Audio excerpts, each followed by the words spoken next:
ल हाम्रो यो सेकेन्ड लेक्चर हो। अगाडिको लेक्चरमा के कति बुझिएको छैन, अब यो म फेरि स्क्रैचदेखि बुझाउँछु। यसलाई चाहिँ बडो ध्यानसँग हेर्नु। यो हाम्रो डेटा साइन्सको लेक्चर हो।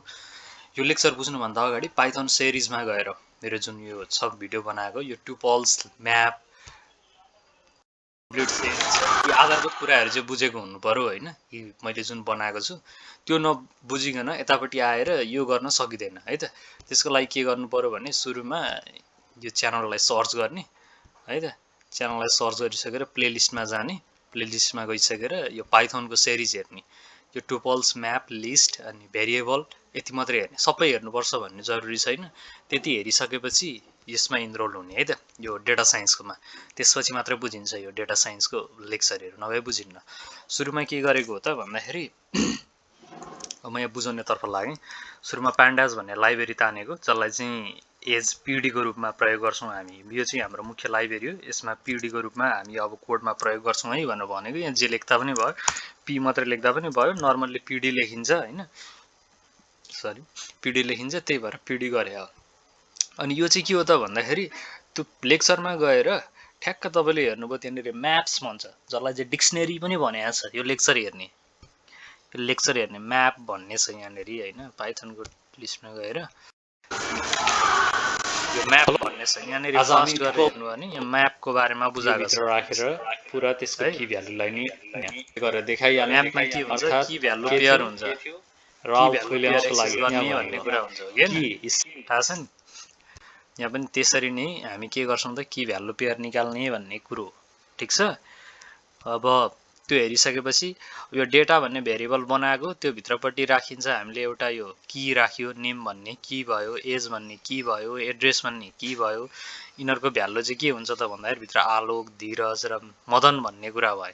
र एजको भित्रको भ्यालु एवमृतले 20, 34 र 26 यिनीहरूको राखियो होइन। त्यसै गरी एड्रेसको पनि राखियो। यो फर्स्ट लेक्चर भनेको डेटा फ्रेमको बारेमा बुझ्नको लागि। अनि डिएफ भनेको अर्को भेरिएबल हो, ठिक छ। पिडी भनेको यो पान्डाजलाई कल गरेको, एज पिडी चाहिँ अब हामी पान्डाजलाई पिडीको रूपमा प्रयोग गर्छौँ है भनेर भनेको। त्यो भित्र के छ अरे, एउटा प्याकेजको नाम, एउटा फङ्सनको नाम भनौँ न, के छ अरे, डेटा फ्रेम छ। त्यो डेटा फ्रेम पिडी भित्र भएको डेटा फ्रेम डट यो भित्र भएको भनेको डट भनेको करेन्ट डाइरेक्टरी भनेको कुरो बुझ्दैछ। डिएफ भनेको भेरिएबल हो।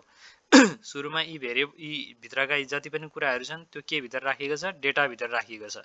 अब यसलाई क्लोज गरियो हो, ठिक छ। यहाँदेखि सुरु गरेर यहाँ क्लोज गरिसकिएको छ।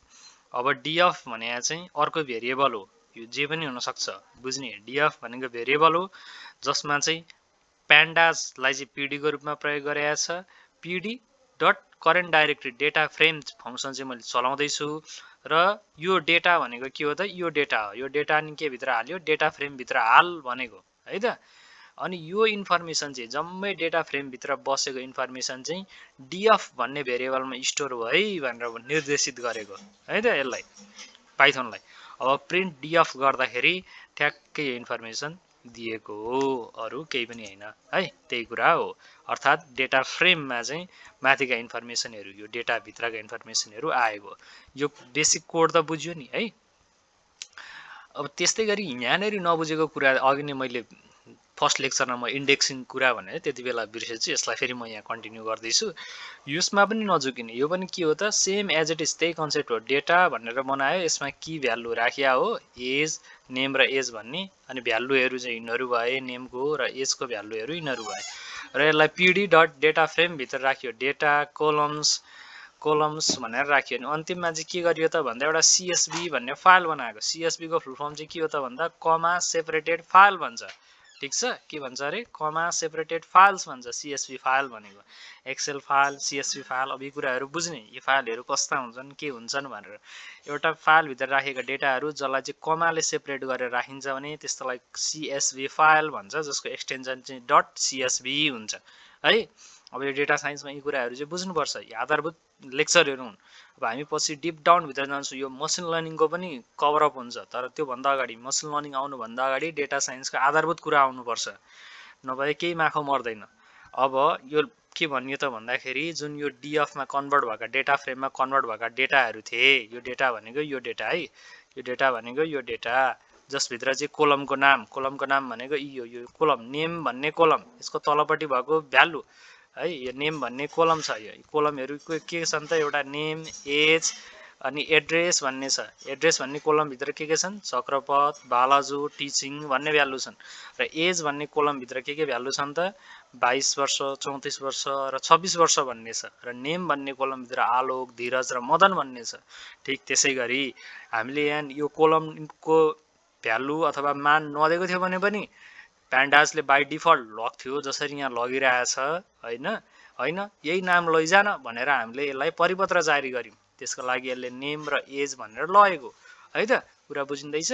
अनि लगिसकेर के पनि हामीले यसलाई भन्यौं भन्दाखेरि यो इन्फर्मेसन जुन छ त्यो इन्फर्मेसनलाई चाहिँ केमा सेभ गर्दै त .2csv भन्ने फंक्सन छ है। .2csv भन्ने छ प्यान्डाज भित्र। 2csv मा कन्भर्ट गर र त्यसको नेमिङ कन्भेन्सन चाहिँ के राख त test1.csv राख। अनि त्यसको इन्डेक्स चाहिँ के गर त फल्स गर भनेको। यो जुन आइरहेछ नि 0 1 2 3 भनेर यो अगाडिपट्टिको भ्यालु त्यो चाहिँ नआइज भनेको है। इन्डेक्सिङ ट्रु गरेर पनि हेर्छौं र हामी फल्स गरेर पनि हेर्छौं। अब म यसलाई कोडलाई रन गराएर हेर्छु। अब test1.csv भन्ने फाइल बन्नुपर्छ। यहाँ होममा गए म test1.csv भन्ने कहाँ बन्यो test1 यहाँ बन्यो। यहाँ हेर्ने खुल्दैछ। ठीक छ। हेर्ने मजाले हेर्ने बुझ्ने।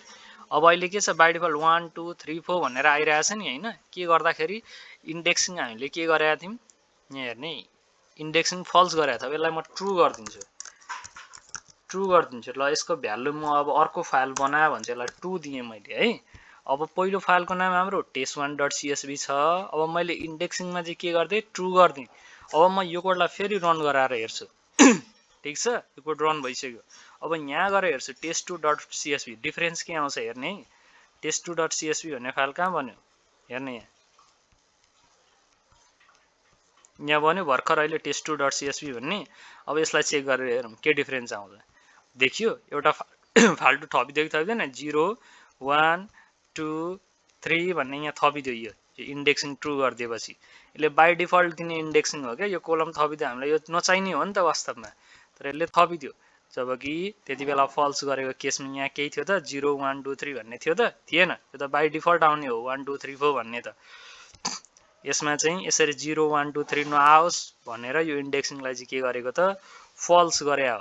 यसमा अब कुरा बुझ्यो है ट्रु किन गरे फल्स किन गरे भनेर। ठीक छ।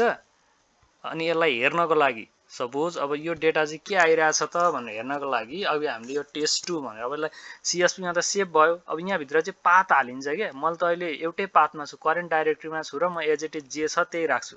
तपाईको केसमा पाथ मिलेको छैन भने यहाँ डबल सिंगल कोटेसन भित्र कपी पाथ गर्ने। यहाँ पाथ मिलेन भने पनि त्यो फाइल रिड गर्दैन। अब CSV फाइललाई रिड गराउन के गर्ने एउटा भेरिएबल लिने। यो लाइब्रेरीको नाम हो है। इम्पोर्ट पान्डाज भनेर अब मैले एचपीडी गरेको थिएँ भनेदेखि पीडी लेख्थेँ म यहाँ, तर डाइरेक्ट पान्डाज नै कल गरेँ मैले पीडी नलेखेको हुनाले। तपाईहरुलाई कन्फ्युज नहोस् भनेर मैले यो बुझाइरहेको छु। Dot read CSV. Read CSV किन सीएसभी टाइपको फाइल भएको हुनाले, यो सीएसभी किसिमको फाइल भएको हुनाले रिड अन्डरस्कोर सीएसभी है त। सीएसभी गरे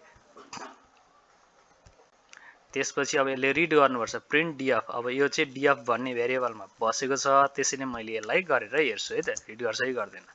रिड गर्यो यी ठीक छ। यो 2 भन्नेमा के राखेको थियो हामीले अघि इन्डेक्सिङ पनि के गरेको थियो त ट्रु गरेको हुनाले, इन्डेक्सिङ ट्रु गरेको हुनाले अननेम्ड भनेर यहाँ राखिदियो इन्डेक्सिङ पनि। यो अघि यदि हामीले फल्स गरिदिएको थियो भने अघि त यो त रन गराइएन नि त। यो त मैले अहिले अघि भर्खर मात्रै लेखेको, अघि रन गराउँदाखेरि के थियो हाम्रो ट्रु थियो। त्यही भएर यसले यो इन्डेक्सिङ पनि यो अननेम यो फ्याल्दियो क्या। यो बुझिरहनु भएको छ। यो फ्याल्दियो।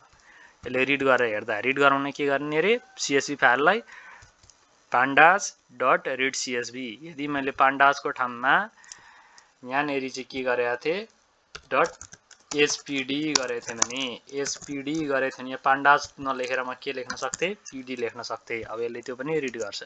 ठिक छ एज इट इज त्यही कुरा हो। अब यदि मैले यहाँ फल्स गरेँ अब यसले रिड गर्यो। अब फेरि यसैलाई रिड गरायो। अब यो अननेम आउनु भयो नि हेरौँ है के आउँछ आएन। ठिक छ कुरा बुझ्यो। यो अननेम भएको कोलम के भयो त हट्यो है त। अब हामी अर्कोमा के को बारेमा पढ्छौँ। अब हामी पढ्छौँ एक्सेल सिट। अब एक्सेल सिटलाई खेलाउनेतिर जान्छौँ। CSV को बारेमा बुझ्यो, अब एक्सेल सिटलाई कसरी खेलाउने, त्यसको लागि हामीलाई के चाहिन्छ अरे XLS राइटर भन्ने प्याकेज चाहिन्छ। यो प्याकेजलाई कसरी इन्स्टल गरिन्छ, पिप इन्स्टल भन्ने प्याकेज गरिन्छ है त। पिप इन्स्टल XLS X राइटर यो प्याकेजको नाम हो। यसलाई इन्स्टल गरिन्छ पहिले है। अब हाम्रो कन्टिन्यू हुन्छ है लेक्चर।